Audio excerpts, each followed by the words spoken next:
Okay, my name's Rich from Get Your Rock Out, and I'm here with Aonia at SOS Press Switch 2016, and you've just played on the main stage. Absolutely loved the set, thought it was absolutely fantastic. Really enjoyed it, especially that cover of Man on the Edge, which is guilty pleasure, probably one of my favourite Maiden tracks. So I thought he did an absolutely amazing job of that. Usually it's slaughtered by anyone who attempts it, but that was just fantastic. It's quite a special one for us, that one, because we did our own festival last year, Aonia Fest, and Blaze Bailey headlined, and he came and he joined us on stage and sang Man on the Edge with us, and Joe and I did backing vocals, and it was just such, he loaned so much energy and so much life to the song, and it was through that we wound up on the Blaze Bailey album, doing guest backing vocals for him on his most recent release, so which was obviously like a massive thing for me and Joe.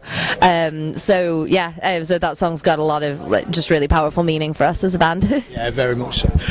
So what was it like working on the Blaze Bailey album? I know he's a very powerful vocalist. In fact, one of my very first gigs as a youngin was going to see Wolfsbane in our hometown, and just blown away by the power. So considering what I've seen on stage, that must have been one hell of a recording session.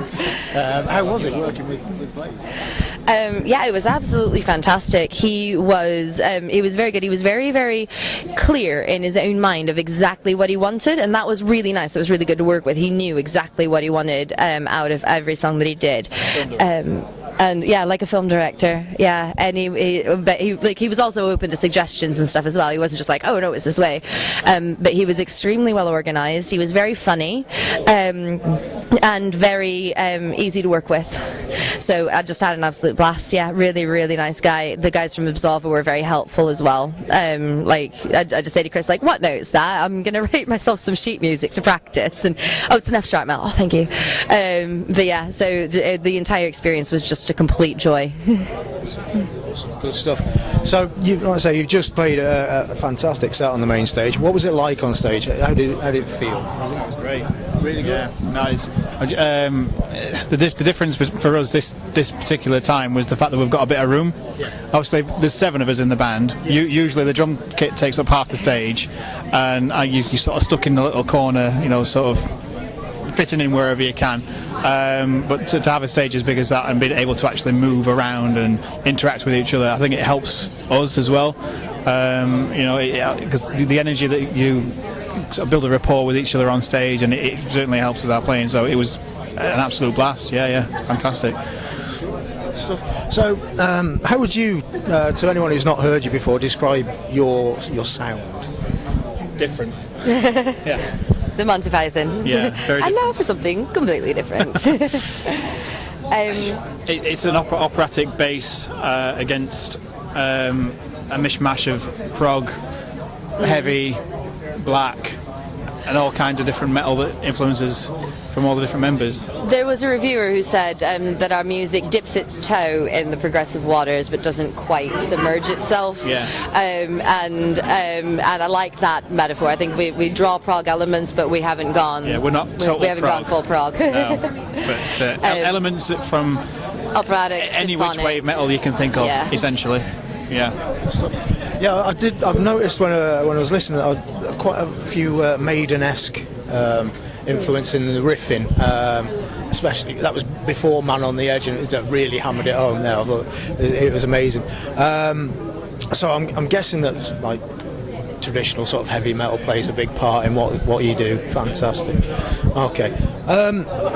So one of the questions that we've been asking a little bit today is, what would you say were your top 5 influences? Not necessarily as a band, maybe individual, but what sort of do you bring to the overall sound that makes it quite different?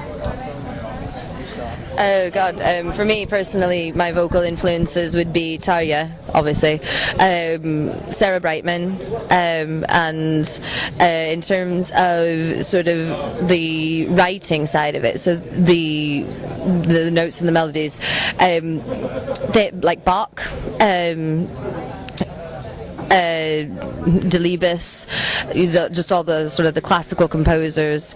And in terms of sort of stage presence and performance, I would probably have to say Sabaton, vocalist from Sabaton, just because he's just an absolutely amazing. So nice and niche and narrow there.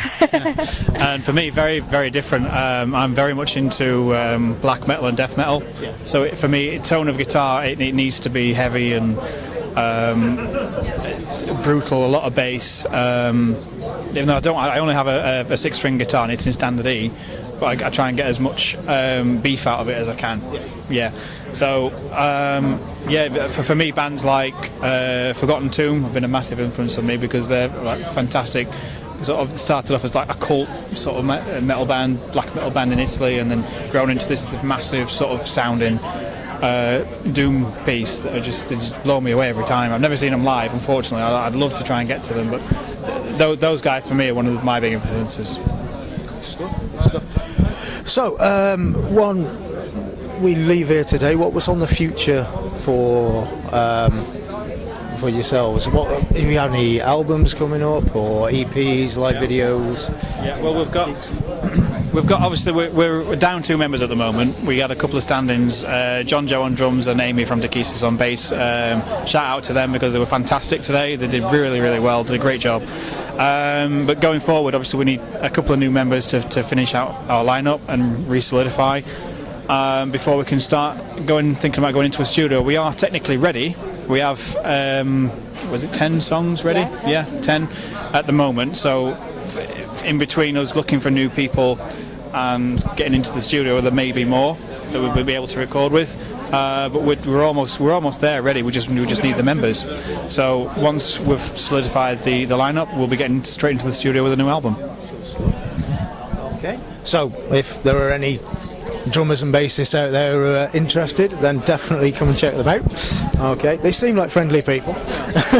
Okay, it's been an absolute pleasure talking to you. Like I said, really enjoyed the set, and hopefully we get new members and we get you to see you live and hear the new record. That would be fantastic. It's an absolute pleasure to meet you. Thank you so much for your time. Pleasure to meet you, and all the best.